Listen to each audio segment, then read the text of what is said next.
Hello students, welcome to modern institute of education.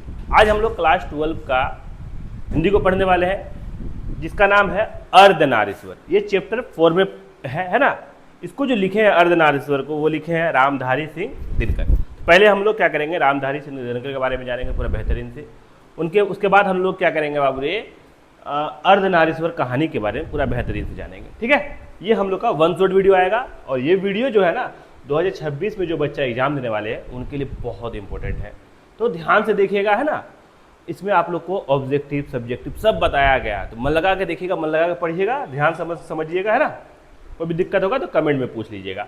लेखक जो है इस कहानी का, किसका बाबू रे, अर्धनारीश्वर का लेखक जो है वो कौन है बाबू रे, रामधारी सिंह दिनकर, जो आपको फोटो में भी दिखाई दे रहे हैं, है ना। यही है रामधारी सिंह दिनकर।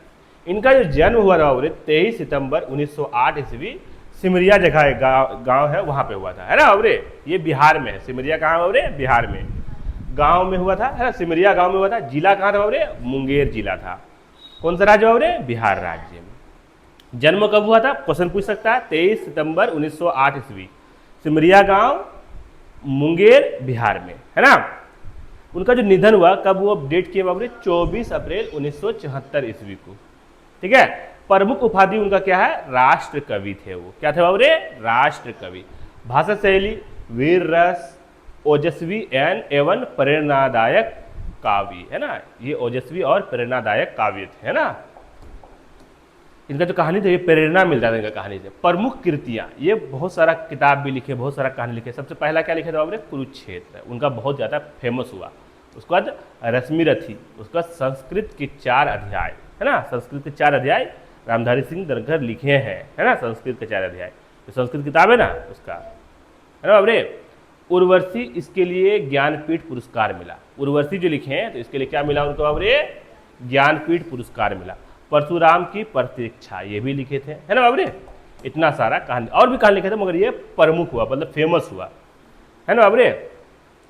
विशेषता क्या था बाबू इनका क्या विशेषता था, ये ध्यान देते हैं। दिनकर जी राष्ट्रीयता, स्वतंत्रता संग्राम और समाज में समानता का संदेश अपनी कविताओं से दिया। उन्हें आधुनिक भारत का वीर रस कवि भी कहा जाता है। क्वेश्चन भी पूछ सकता है, जो रामधारी सिंह दिनकर को आधुनिक भारत का क्या कहा जाता है, तो वीर रस कहा जाता है ना बाबरे। ये भी पूछ लेगा वीर रस किसे कहा जाता है, तो रामधारी सिंह दिनकर को, है ना। उनकी रचनाओं में ओज, जोश और सामाजिक सुधार की भावना स्पष्ट मिली, है ना बाबरे।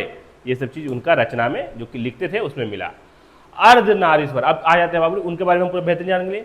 अब अर्धनारीश्वर जो कहानी है उसके बारे में जानेंगे बाबू, है ना। तो पहला जो है हम लोग का शिव का अर्धनारीश्वर। ठीक है, क्या लिखा बाबू, शिव का अर्धनारीश्वर रूप। यह बताता है कि नारी और पुरुष दोनों मिलकर ही जीवन को संपूर्ण बनाते हैं।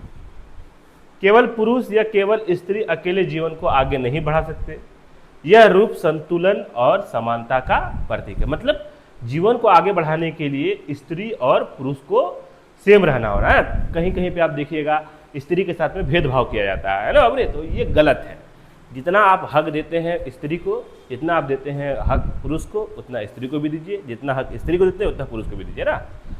पुरुष को ज़्यादा हक मिलता है, स्त्री को कम हक मिलता है ना। बहुत सारा समाज में उसके साथ में भेदभाव भी होता है, पढ़ने नहीं दिया जाता है, तो रीजन भी होता है। बहुत सारा लड़की भी इस तरह करती है, बहुत जगह में माँ बाप भी ऐसा होता है, जानता है जो दुनिया बहुत ख़राब है, माँ बाप भी जानता है, इसलिए पढ़ने नहीं देता है। कहीं कहीं पे कहीं कहीं पढ़ाता है तो वो लोग पढ़ती नहीं है। तो बहुत सारा बात है ना बाबू रे। तो इसमें यह बता रहा है दोनों का क्या बाबू रे, दोनों का जो है क्या बोलता है, योगदान जो है समाज में दोनों का बराबर है ना बाबू रे, स्त्री और पुरुष का। चलिए आगे देख लेते हैं बाबू हम लोग यहाँ पे नारी का योगदान, है ना बाबू। नारी केवल घर की सजावट या गृहस्थी की जिम्मेदारी तक सीमित नहीं है। सही बात है ना बाबू। यह ममता की मूर्ति, प्रेरणा का स्रोत और संस्कृति की वाहक है। नारी के बिना परिवार, समाज और संस्कृति अधूरी है। ठीक है बाबू, ये सही बात है एकदम।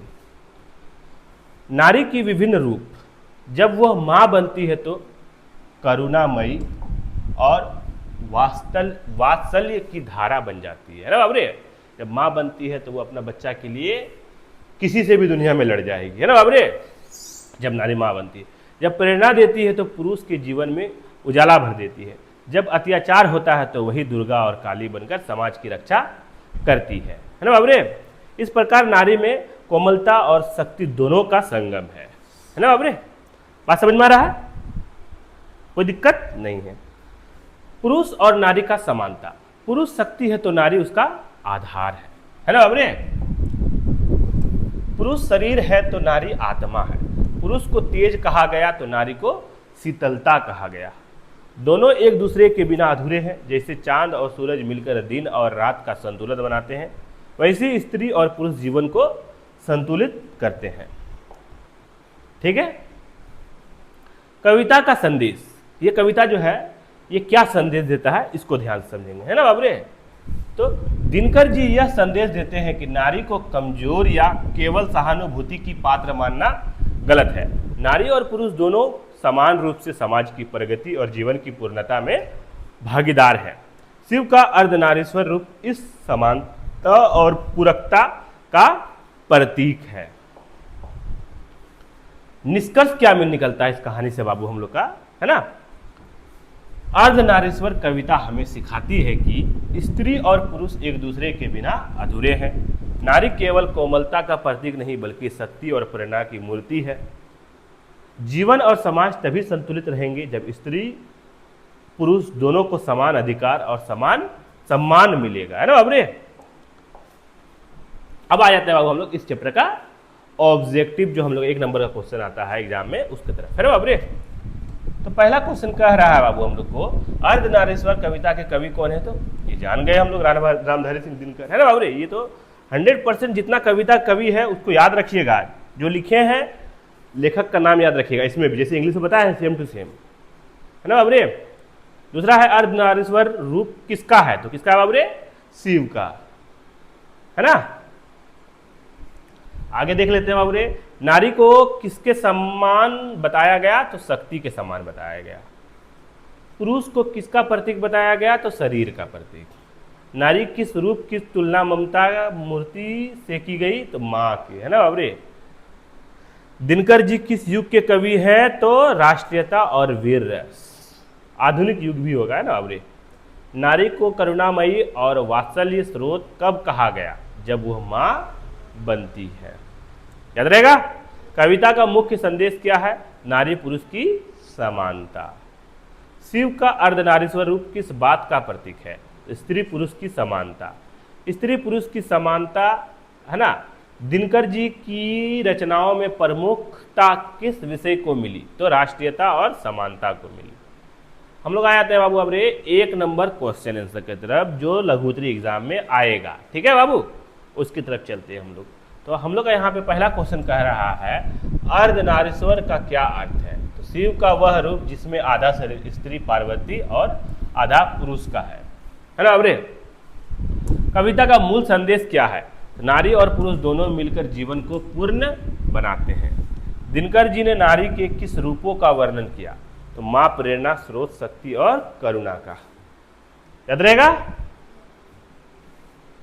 नारी को शक्ति रूप में क्यों माना गया, क्योंकि आवश्यकता पड़ने पर वह दुर्गा और काली का रूप ले लेती है। नारी के बिना जीवन अधूरा क्यों है, क्योंकि वह परिवार, समाज और संस्कृति की आधारशिला है, है ना।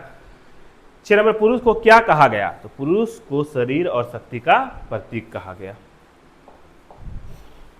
आगे बाबरे, नारी को क्या कहा गया, नारी को आत्म, ममता और प्रेरणा का स्रोत कहा गया। दिनकर जी का जन्म कब और कहां हुआ, 23 सितंबर 1908 सिमरिया बिहार में हुआ, है बाबरे। अर्धनारीश्वर कविता किस ग्रंथ से ली गई,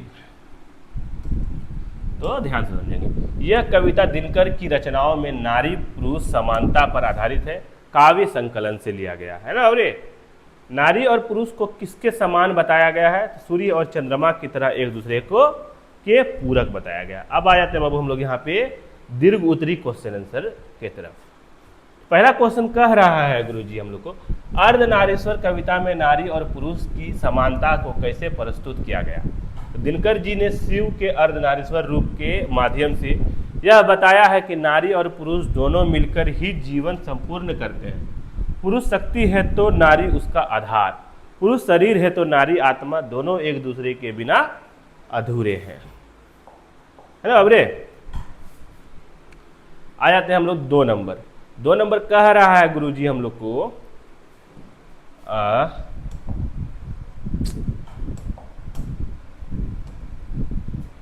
ठीक है, कविता में नारी के विभिन्न रूपों का वर्णन कीजिए। नारी को मां के रूप में करुणामयी और वात्सल्य की धारा, प्रेरणा स्रोत, गृहस्थी की नींव तथा शक्ति के रूप में दुर्गा और काली बताया गया है। यह दर्शाता है कि नारी केवल कोमलता की नहीं बल्कि शक्ति का भी प्रतीक है। याद रहेगा। 3 नंबर रह गया हम लोग का। 3 नंबर, दिनकर जी नारी को समाज में किस दृष्टि से देखते हैं? तो दिनकर जी नारी को समाज की आधारशिला मानते हैं। उनके अनुसार नारी केवल घर तक सीमित नहीं है बल्कि वह प्रेरणा, शक्ति और संस्कृति की संरक्षक है। उसके बिना पुरुष और समाज दोनों ही अधूरे हैं, है ना बाबरे। अगला है हम लोग का, कविता का मुख्य संदेश स्पष्ट कीजिए। इस कविता का मुख्य संदेश क्या है? तो कविता का मुख्य संदेश है नारी और पुरुष दोनों जीवन के 2 पहिए हैं। नारी को कमतर या कमजोर समझना गलत है। शिव का अर्धनारीश्वर रूप इस समानता और संतुलन का प्रतीक है ना बाबरे। अगला है 5 नंबर हम लोग का, दिनकर जी का काव्य वैशिष्ट्य अर्धनारीश्वर कविता में कैसे प्रकट होता है? तो उसका आंसर, दिनकर जी अपनी रचनाओं में राष्ट्रीयता, वीरता और समानता के कवि हैं। ठीक है। अर्धनारीश्वर में उन्होंने नारी, पुरुष, समानता और समाज में संतुलन का विचार प्रस्तुत किया। उनकी भाषा सशक्त, सरल और प्रभावशाली है, जिससे कविता प्रेरक और संदेशपूर्ण बनती है। यहाँ पे क्या हो रहा है गुरुजी, हम लोग का 5 नंबर जो हम लोग का दीर्घ उत्तरीय था वो खत्म होता है हम लोग का, है ना बाबरे। तो इसके बाद हम लोग अगला चैप्टर 4था या 5वां आएगा हम लोग का, है ना। तो लगा के पढ़िए, कुछ नहीं है, बहुत आसान है, ध्यान से पढ़िए, है ना। मिलते हैं हम लोग इसके बाद वाला चैप्टर में बहुत जल्द। तब तक के लिए शुक्रिया।